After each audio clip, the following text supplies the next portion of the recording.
सर्वांना नमस्कार. ऑफिसवाला लव विथ टशन या स्टोरीचे 31 एपिसोड यापूर्वीच अपलोड केलेले आहेत. कृपया ते सगळे एपिसोड ऐकण्यासाठी आपल्या चॅनलला भेट द्यावी. स्वीटीला तिच्या मोलकरणीने कपडे धुवत असताना आर्यनच्या खिशात जे इयरिंग सापडलं ते आणून दिलं आणि स्वीटीनं ओळखलं की ते निकीचं आहे. आणि आर्यनच्या खिशात ते कसं आलं हे न समजण्या इतकी स्वीटी मूर्ख नव्हती. म्हणजे निकी आर्यनच्या इतकी जवळ आली होती. आणि आता स्वीटीला खूप राग आला होता, आर्यन आणि निकीचा सुद्धा. आणि आत्ताच्या आत्ता त्याला जाब विचारणार या सगळ्याचा, असं म्हणून ती चिडूनच आर्यनकडे गेली.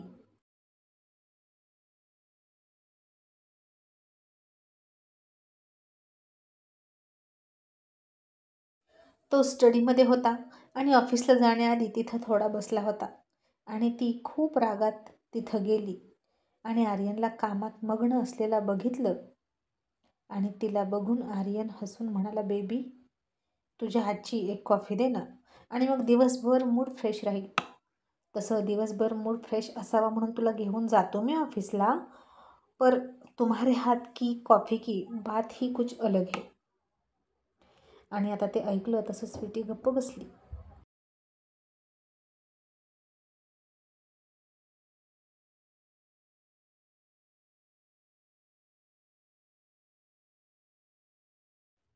आणि तिनं विचार केला की हे मी काय करते, मला वेळ लागले का? आर्यन आणि निकीच्या इतक्या जवळ जाणं कधीतरी शक्य आहे का? स्वीटी तुला काय झाले? तू ना खरंच मूर्ख आहे. अगं तू आर्यनला त्याच्या लहानपणापासून ओळखतेस, त्या निकीपेक्षा जास्त ओळखतेस, आणि त्याहीपेक्षा जास्त महत्त्वाचं म्हणजे तो तुझा नवरा आहे. आणि तो तुझ्यावर किती प्रेम करतो हे तू कसं विसरलीस? आणि तो किती प्रामाणिक आहे हे तुझ्यापेक्षा जास्त कोणीही ओळखू शकत नाही. आणि आर्यनसाठी त्याचे फ्रेंड्स किती इम्पॉर्टंट आहेत हे तुलाही माहीत आहे.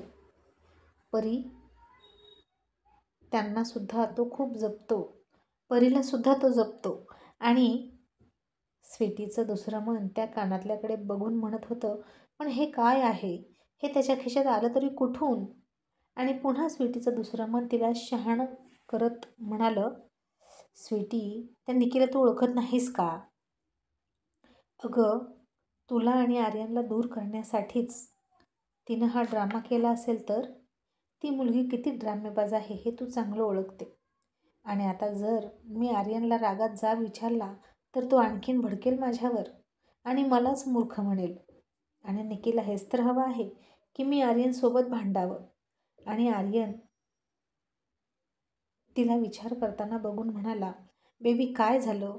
आता एक कॉफी मागितली तर इतका विचार करशील का जाणे मन? आणि स्वीटी भानावर आली आणि म्हणाली, आणते ना. आणि ती गेली. ते इयरिंग पहिलं तिनं ड्रॉवरमध्ये ठेवलं आणि मग त्याला कॉफी देऊन आली. आणि मग इकडे निकी मात्र, कधी मला स्वीटीचा फोन येतोय भांडण्यासाठी आणि ती मला जाब विचारते की हे इयरिंग आर्यनच्या खिशात कसं आलं, याची ती वाटच बघत होती. आणि तिला ते सापडलं तरी असेल ना, की नाही सापडलं, अशा संभ्रमात ती अडकली.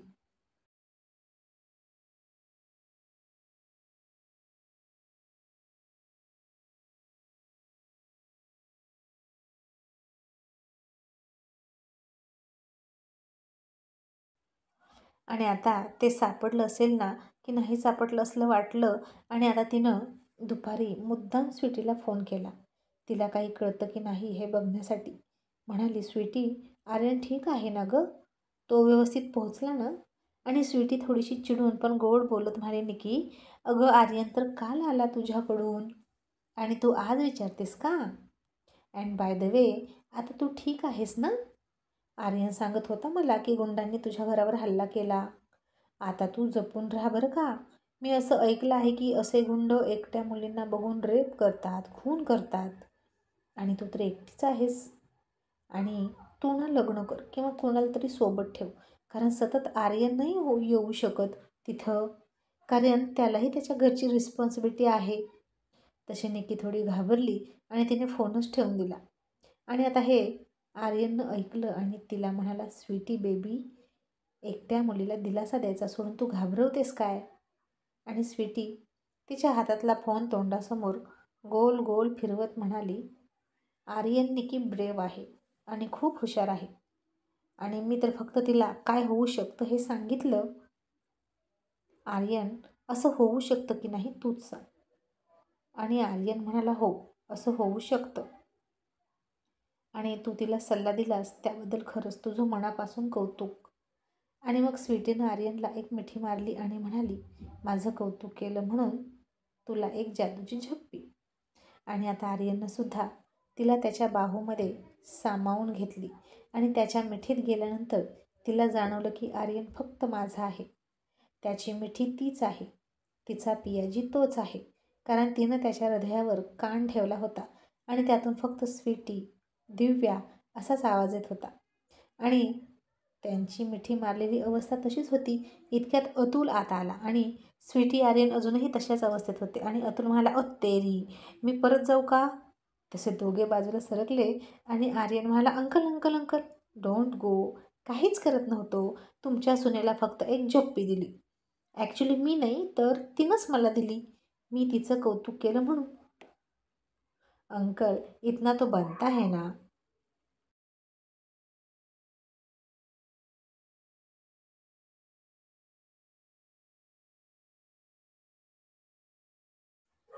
आणि मग अतुल आत आला आणि त्याच्या खांद्यावर हात टाकला. दुसरा हात स्वीटीच्या खांद्यावर टाकला आणि दोघांनाही सोबत घेऊन चालत चालत म्हणाला, बनता है, क्यों नहीं बनता? आखिर आप किसके पुत्र हैं? उस महान हस्ती के जो रोमांस के बादशाह है. बस मेरी एक सलाह है, ये पप्पी झप्पी बर्बाद मत होने देना. रिझल्ट भी तो चाहिए. क्यों बहुराणी? आर्यन, लग्न होऊन इतक्या वेळात तुझ्या डॅडनं गुड न्यूज दिली होती आणि तुमचं काय? तसं स्वीटी लाजली आणि मी अंकल आलेच असं म्हणून पळून गेली. आणि आर्यन, अतुल दोघे बदमाशासारखे हसत होते. आणि आर्यन म्हटला, अंकल, डॅड इथे नाहीत पण खरं सांगू, तुम्ही आहात आणि मला डॅड नाहीत याची कधीच कमी महसूस होत नाही. आणि अतुलसुद्धा म्हणाले, अरे यार, सेम फिलिंग. तू तुझ्या डॅडसारखा आहेस, सेम टू सेम. आणि त्याच्यामुळे मलासुद्धा वाटतं की माझा मित्रच माझ्यासमोर आहे. सो आज शाम को बैठे क्या? असं म्हणून अतुलनं अंगठा दाखवला आणि आर्यननं त्याला हात जोडले आणि म्हणाला, अंकल, जल्दी घर जाने दीजिए ना. आपको पोता या पोती चाहिए या नहीं? तसा तो खूप हसला आणि म्हणाला, ओके गो अहेड माय बॉय. आणि मग संध्याकाळी आर्यन स्वीटी घरी गेले आणि स्वीटी खूप रोमॅन्टिक मूडमध्ये होती. आणि कुणी ना कुणी सतत मुलांचा विषय काढतं आणि आपण कामाच्या गोंधळात विसरून जातो. म्हणून आज तिनं खरं तर मनापासून बेबीसाठी प्रयत्न करूया असं ठरवलं आणि कसलाही सरंजाम न करता सिंपल साध्या लुकमध्ये त्याच्या समोर आली. आणि आज कसलाही सेक्सी, बोल्ड, हॉट लुक नव्हता आणि दोघेही बेडवर रोमॅन्टिक होऊन साध्याच पद्धतीनं एकरूप झाले. आणि आजही तिनं फोन स्विच ऑफ करून ठेवले होते.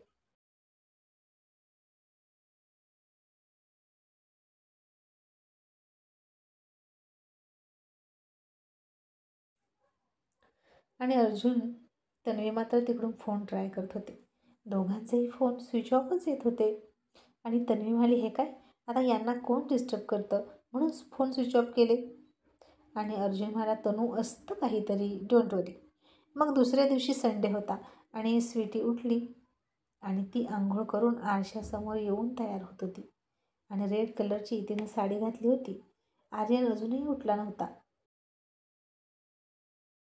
स्वीटीनं खिडकी उघडली आणि खिडकीतून येणारी सूर्याची किरणं आर्यनच्या तोंडावर आली. आणि आर्यन तसाच पालथा झोपला, तोंडावर उशी घेऊन. मग स्वीटी हळूच त्याच्याजवळ गेली आणि त्याच्या तोंडावरची उशी काढून म्हणाली, आर्यन, उठ ना. आणि तो म्हणाला, झोपू दे ना बेबी. किती स्वीट ड्रीम होतं तुझंच. स्वीटी म्हणाली, म्हणजे तू जाग आहेस का? त्यानं तिच्या कमरेत हात घातला आणि आणखीन जवळ ओढली आणि म्हणाला, स्वीट हार्ट, मी तर झोपतच नाही. जेव्हापासून लग्न झालं तेव्हापासून डोळे तर मी फक्त तुझी स्वप्न बघण्यासाठी बंद करतो. आणि स्वीटी हसून म्हणाली, आर्यन, सकाळी सकाळी किती खोटं बोलतोस रे. ही अजिबात नाही. आता उठ असं म्हणून निघाली तशी त्यानं पुन्हा तिच्या हाताला पकडून जोरात जवळ खेचली आणि म्हणाला, बेबी, सकाळी सकाळी इतक्या जवळ येऊन पुन्हा दूर जाणं ये नाइंसाफी है. तुमसे अच्छे तो तुम्हारे ख्वाब है. आणि ती हसून म्हणाली, तो ठीक है, मेरे सपने ही देखते रहना. असं म्हणून पळाली. त्यानं पुन्हा पकडली आणि म्हणाल, त्याने मग तुला अशीच नाही सोडणार. आधी स्वप्नात होतीस आणि तिथूनच तुला बेडरूममध्ये घेऊन आलो आहे. वो भी धूमधाम से शादी कर कर. आणि आत्ता सोडणार नाही. आणि स्वीटीनं त्याला खूप विनंत्या केल्या आणि म्हणाली, सोड ना बाबा, आज जिम करणार आहेस ना? आणि तो हसून म्हणाला, तू सोबत करणार असशील तर. ती म्हणाली, ओके, तू वर जा, मी आले. मग तो उठला आणि आर्यन जिममध्ये डिप्स काढत होता. आणि स्वीटी त्याच्यासाठी बदामाचं दूध घेऊन आली आणि त्याला डिप्स काढताना बघून रात्रीचा हार्ट आर्यन आठवला आणि तिनं लाजून डोळे झाकून घेतले आणि तिला खूप कसं तरी झालं आणि अंगावर एक शहारा आला. तिच्या मनात काय आलं कुणास ठाऊक. तो डिप्स काढत होता आणि तू सुद्धा सोबत ये असा त्यानं तिला इशारा केला. आणि पागल स्वीटी गेली त्याच्यासमोर जमिनीवर बसली, पाय पसरून, आणि त्याच्या खाली सरकली आणि चक्क झोपली. आणि आर्यन आता हसला आणि डिप्स काढताना तिच्या तोंडाजवळ तोंड घेऊन जायचा, पुन्हा वर जायचा, पुन्हा खाली यायचा, पुन्हा वर जायचा, खाली यायचा. आणि बदमाश आर्यनने खूप वेळा अशा डिप्स केल्या. आणि त्याच्या कपाळावरचे घामाचे थेंब स्वीटीच्या चेहऱ्यावर पडत होते आणि त्याची छाती आता तिच्या छातीला टच करत होती. आणि स्वीटी त्याच्याकडे खूप सेडिक्टिव्ह नजरेनं बघत होती. आणि आता आर्यनने तिच्या अंगावर पूर्ण ओझं दिलं आणि झोपला. तशी ती ओरडली, आर्यन उठ ना प्लीज, नको ना. आणि तो म्हणाला, मग का आलीस मध्ये, हे कोणसी बदमाशी है. आणि ती त्याच्या हॉट बॉडीवरून एक बोट फिरवत म्हणाली, पियाजी ये संडेवाली बदमाशी है, असं म्हणून तिनं त्याला डोळा मारला. आणि आर्यन म्हणाला, ऐसी बात, तो मुझे तो लगता है हर रोज संडे होना चाहिए. आणि स्वीटी म्हणाली, आर्यन पण आता उठ ना, मला ओझं लागतं. आणि मग आर्यन तसा दोन्ही हात बाजूला ठेवून तिच्या अंगावरून थोडा वर आला आणि स्वीटी हळूहळू हळूहळू वर वर सरकत गेली. आणि बाहेर निघणार इतक्यात आर्यनने तसंच सरपटत सरपटत कोपऱ्यावर रांगत येत तिच्या अंगावर यायला सुरुवात केली.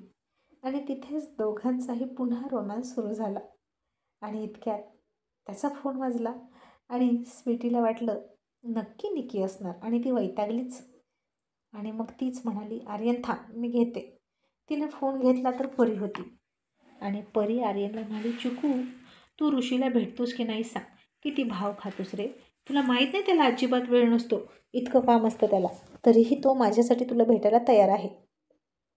आणि तू असा भाव खातोस का, किती ॲटिट्यूड आहे रे तुला. आणि आर्यन स्वीटीच्या पदरानं घाम पुसत म्हणाला, परी त्याला वेळ नसायला तो मिनिस्टर आहे का की एखाद्या कंपनीचा CEO आहे. आणि आता परी गप्प बसली आणि म्हणाली, तसं नाही रे चिकू, कोणतं तरी काम आहे ना त्याला. आणि आर्यन म्हणाला, मी सांगितलेली अट तू पाळलीस का आणि त्यानंही पाळली का. मी सांगितलं होतं की मी सांगेपर्यंत त्यानं तुझ्याशी कॉन्टॅक्ट करायचा नाही. परी म्हणाली, नाही करत तो माझ्याशी कॉन्टॅक्ट. आणि खरंच आता ऋषीनं तिच्याशी कॉन्टॅक्ट केला नव्हता. एकतर आर्यननं सांगितलं होतं म्हणूनसुद्धा, आणि दुसरी गोष्ट म्हणजे तो रितेशच्याच मागे लागला होता. त्याच्याकडून गुन्हा कबूल करून घ्यायचाच होता त्याला. आणि म्हणून ऋषीनं सीधी उंगली से घी नहीं निकलता म्हणून थोडी उंगली टेढी केली होती. आणि रितेशच्या फॅमिलीला टार्गेट करून, आणि जर तू खरं खरं नाही बोला तर तुझी अख्खी फॅमिली उडवून लावेन असं म्हणाला होता. आणि आता रितेशनं खरं खरं सांगितलं होतं. आणि ऋषी आता सगळ्यांच्या मुसक्या आवळण्यात बिझी होता. आणि इकडे परी म्हणाली, तू केव्हा भेटणार सांग, आज संडे आहे, आज भेटायचं का.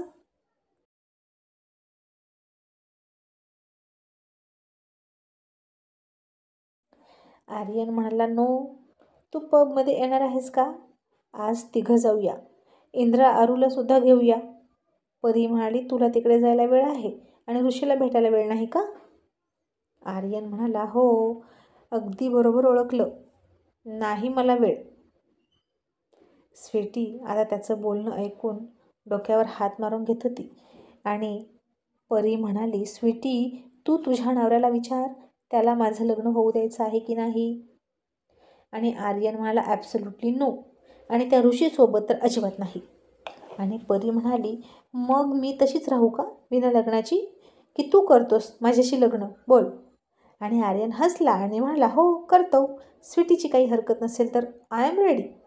तसं स्वीटीने त्याला एक फटका दिला आणि आर्यन हसला. आणि परी म्हणाली, चिकू पण मला ना तुझ्याशी लग्न करायचं नाही. मित्र आहेस तरी इतका त्रास देतोस, नवरा झाल्यावर किती त्रास देशील. तशी स्वीटी म्हणाली, ॲब्सोल्युटली राईट परी. अगं हा ना माझा मामे भाऊ आत्ते भाऊ होता ना दोन्ही पण, तेव्हा कमी त्रास द्यायचा, पण आता माय गॉड.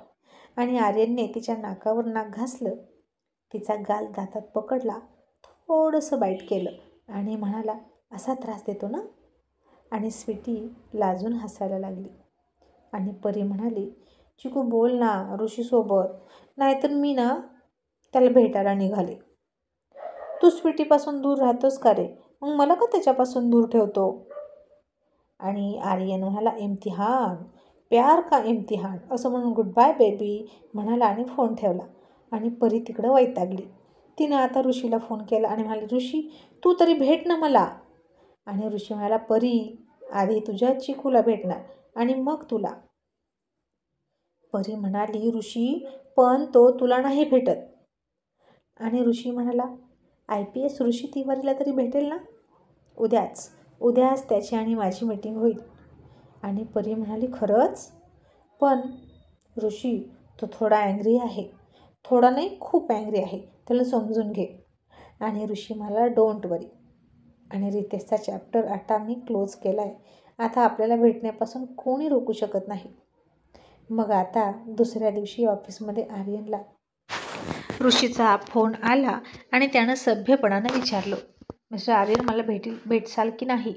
आणि आर्यन म्हणाला नो आणि ॲटिट्यूडमध्ये त्यानं फोन ठेवून दिला. आणि 30 सेकंदाच्या आत त्याला एक मेल आला आणि स्वीटीने तो वाचला आणि त्याला म्हणाली, आर्यन हे बघ, अरे तुला SP ऑफिसमधून मेल आला आहे आणि तुला भेटायला बोलवलं आहे त्यांच्या ऑफिसला. आणि आर्यन थोडा चकित झाला आणि म्हणाला, व्हॉट, मला आणि SP ऑफिस. स्वीटी काय झालं असेल गं, इतक्या मोठ्या ऑफिसरने मला का बोलवलं असेल. स्वीटी म्हणाली, मला नाही माहीत. आर्यन तू कुठल्या पोलीसवाल्यासोबत पंगा घेतला होता का. आर्यन म्हणाला, नाही, डॅडनं सांगितलं आहे की कोणत्याही पोलीसवाल्यासोबत पंगा घ्यायचा नाही, मग तो छोटा असो किंवा मोठा. मी तर फक्त पाठीमागे शिवे देतो आणि स्वतः डॅड सगळ्यांचा रिस्पेक्ट करतात, मग मीही करतो. आणि स्वीटी म्हणाली, पण त्या दिवशी तर तू डफर पोलीसवाला असं म्हणालास एका ऑफिसरला. आर्यन पैसा आणि पॉवरच्या जीवावर जास्त उडायचं नसतं. आर्यन म्हणाला, मलाही ते माहीत आहे, पण मी नाही घाबरत कोणाला आणि मी काहीच केलं नाही तर मी का घाबरू. पण स्वीटी, मी डफर पोलीसवाला आपल्या गाडीत बसून म्हणालो हे त्या पोलीस ऑफिसरला कळलं असेल का गं, म्हणून बोलावलं असेल का मला. आणि स्वीटी म्हणाली, आर्यन आता ते तिथं गेल्यावरच कळेल. आणि आता आर्यन कशासाठी बोलावलं असेल मला याचा विचार करतच राहिला. मग तो त्याच्या ठरलेल्या वेळी निघाला SP ऑफिसमध्ये त्या ऑफिसरला भेटायला. आणि तिथं गेल्यावर त्याला जास्त कोणी ओळख दिली नाही, तरीही तो शांत राहिला. आणि जेव्हा तो SP ऑफिसच्या केबिनच्या बाहेर आला तेव्हा त्याला अडवलं आणि वेट करायला सांगितला. आणि आर्यन तिथेच बसला. आणि तेव्हा त्याच्या ऑफिसमध्ये ऋषी एका खूप महत्त्वाच्या गोष्टीवर डिस्कस करत होता. मग कॉन्स्टेबल आत गेले आणि ऋषीला म्हणाले, सर मिस्टर आर्यन देसाई तुम्हाला भेटायला आले आहेत. आणि ऋषी म्हणाला, ओके, त्यांना चहा कॉफी विचार, माझा अर्जंट कॉल सुरू आहे. मग ते कॉन्स्टेबल आर्यनकडे गेले आणि म्हणाले, सर काय घेणार, चहा की कॉफी. सरांनी तुम्हाला वेट करायला सांगितलं आहे. आणि आता टायगर चिडला आणि म्हणाला, मला फक्त तुमच्या सरांची मीटिंग हवी आहे, मी सुद्धा माझं महत्त्वाचं काम सोडून आलो आहे. आणि ते कॉन्स्टेबल म्हणाले, ओके सर. आणि त्याला काहीच न देता त्यांच्या जागेवर जाऊन उभा राहिले. आणि आता काही वेळातच खूपच अर्जंट होतं म्हणून ऋषी आता पटकन उठला. त्यानं त्याची पीकॅप घातली, हातामध्ये स्टिक घेतली आणि खाकी वर्दीतला ऋषी ताड पावलं टाकत बाहेर आला. आणि आर्यन समोरून निघून गेला. तेव्हा आर्यनचं तोंड नेमकं मोबाईलमध्ये होतं. तसे बाकीचे इन्स्पेक्टर कॉन्स्टेबल त्याच्या मागं पळाले. आणि ऋषी गाडीत बसला आणि गेला सुद्धा. आणि मग थोड्या वेळानं आर्यन वैतागून म्हणाला, तुमचे सर मला भेटणार आहेत की नाही? मला इथे बसायला बोलवलं आहे का? आणि ते कॉन्स्टेबल म्हणाले, सॉरी सर, पण तिवारी सर तर मगाशीच निघून गेले. गृहमंत्र्यांनी अर्जंट मीटिंग लावली ना म्हणून. आणि आर्यन म्हणाला, काय? मला इथे बोलवून ते निघून गेले? What rubbish. आणि तोही चिडून ऑफिसमध्ये आला आणि पुन्हा डफर पोलीसवाला म्हणून शिव्या द्यायला लागला. मग आता साधारण 2.5 तासांनी ऋषी फ्री झाला आणि त्याला आठवलं की मिस्टर देसाईला भेटायला बोलवलं होतं. आणि आता त्यानं आर्यनला फोन केला आणि ऋषीचा फोन नंबर बघून आर्यनने रागात फोन उचलला. आणि तिकडून ऋषी म्हणाला, सॉरी मिस्टर आर्यन, पण आपण आत्ता भेटू शकतो का? आता आर्यनला माहीत नव्हतं की तो सॉरी का म्हणतोय, पण आता त्यानं सॉरी म्हटलं ना, मग त्याला थोडं बरं वाटलं आणि त्याचा इगो थोडा सुखावला. आणि तो त्या IPS तिवारीचा राग ऋषीवर काढत म्हणाला, हो भेटूया, तू असशील तसा माझ्या केबिनला ये, माझ्या ऑफिसमध्ये, आणि मग भेटू. आणि आता असशील तसा ये तर मग ठीक आहे, ऑफिसर्स कम ऑन, असं म्हणून ऋषी त्याच्या वर्दीमध्येच त्याच्या पोलीस फोर्ससह देसाई इंडस्ट्रीजच्या ऑफिसकडे निघाला. आणि सायरन वाजवत त्या सगळ्या 7-8 गाड्या एकदम देसाई इंडस्ट्रीजच्या ऑफिसच्या गेटमध्ये आल्या. आणि तो सगळा आवाज ऐकून ऑफिसमधले सगळे घाबरले.